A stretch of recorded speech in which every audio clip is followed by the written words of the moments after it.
Assalamualaikum warahmatullahi wabarakatuh.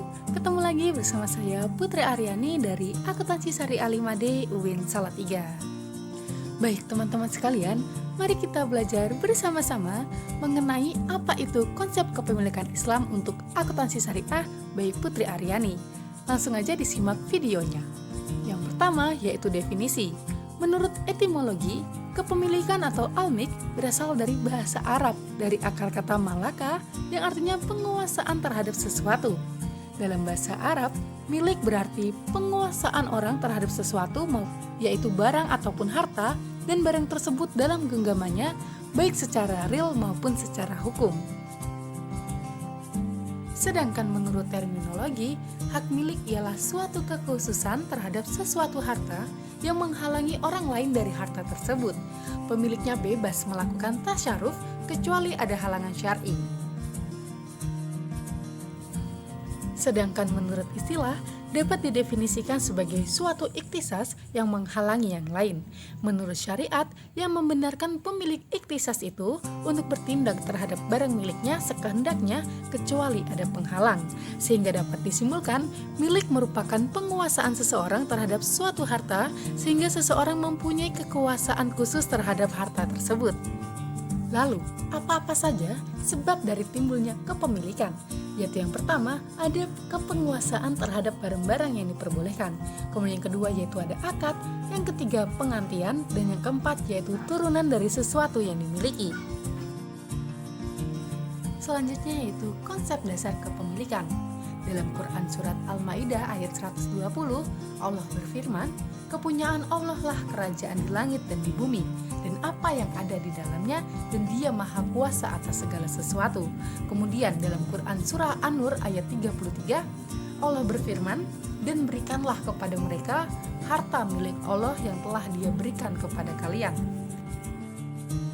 Baik, yang selanjutnya yaitu adalah unsur kepemilikan. Yang pertama yaitu private property. Kepemilikan individu merupakan hak individu yang merupakan ketetapan dan ketentuan dari Allah Subhanahu wa Ta'ala. Di antara fitrah manusia adalah dia akan selalu terdorong untuk memenuhi kebutuhan-kebutuhannya.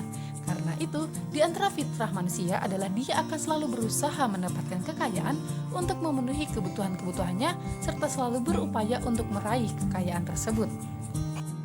Kemudian yang kedua yaitu ada public property. Kepemilikan umum adalah izin syara-syara kepada suatu komunitas masyarakat untuk sama-sama memanfaatkan benda ataupun barang. Kemudian yang ketiga yaitu state property atau kepemilikan negara. Kepemilikan negara adalah hak yang ditetapkan oleh syara-syara harta yang merupakan hak seluruh kaum muslimin dan pengelolaannya diberikan kepada khalifah selaku pemimpin. Masih ada harta yang tidak termasuk dalam kategori milik umum, melainkan milik individu. Karena harta tersebut berbentuk benda yang bisa dimiliki secara pribadi, semisal tanah dan barang-barang bergerak. Dengan demikian, barang-barang tersebut tidak termasuk milik individu, tetapi juga tidak termasuk dalam kategori milik umum. Pada kondisi demikian, barang-barang tersebut termasuk dalam kategori milik negara. Selanjutnya yaitu prinsip kepemilikan.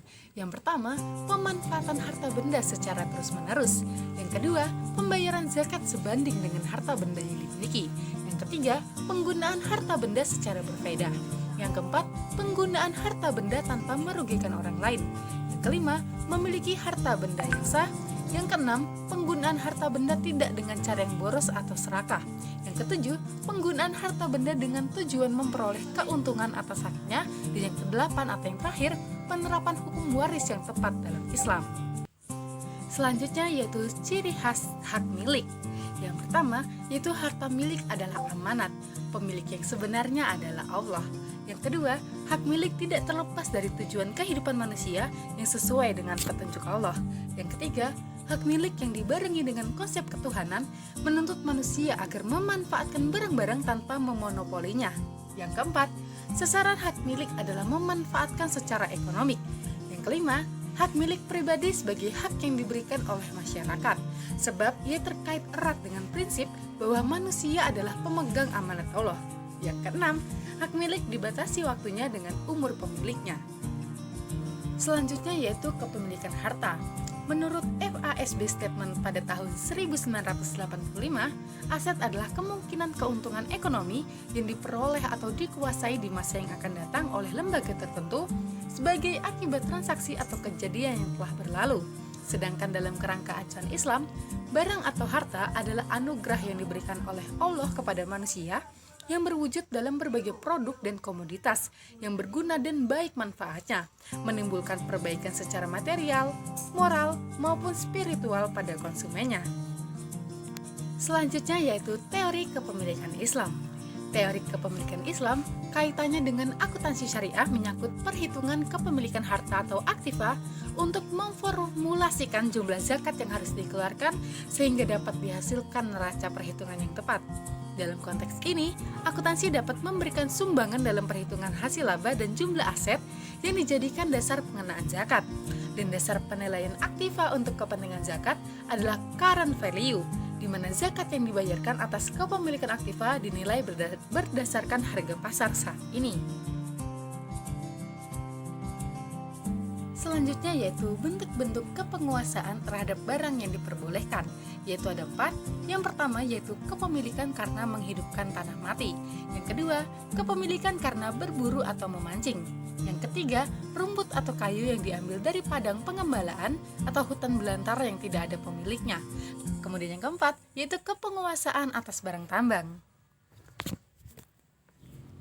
Jadi, pada kesimpulan materi kali ini, yaitu Allah merupakan pemilik segala sesuatu di alam semesta ini. Sudah sewajarnya, kekuasaan sepenuhnya mutlak berada padanya.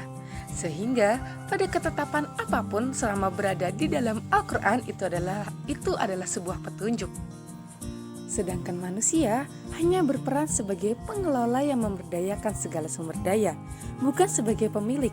Karena pada setiap aktivitas apapun manusia hanya diberi kepercayaan, bukan diberikan kekuasaan untuk bertindak sesukanya. So, itulah pembahasan kita tentang konsep kepemilikan Islam untuk akuntansi syariah. Semoga berguna bagi teman-teman. Saya ucapkan terima kasih sudah menonton sampai habis. Wassalamualaikum warahmatullahi wabarakatuh. See you.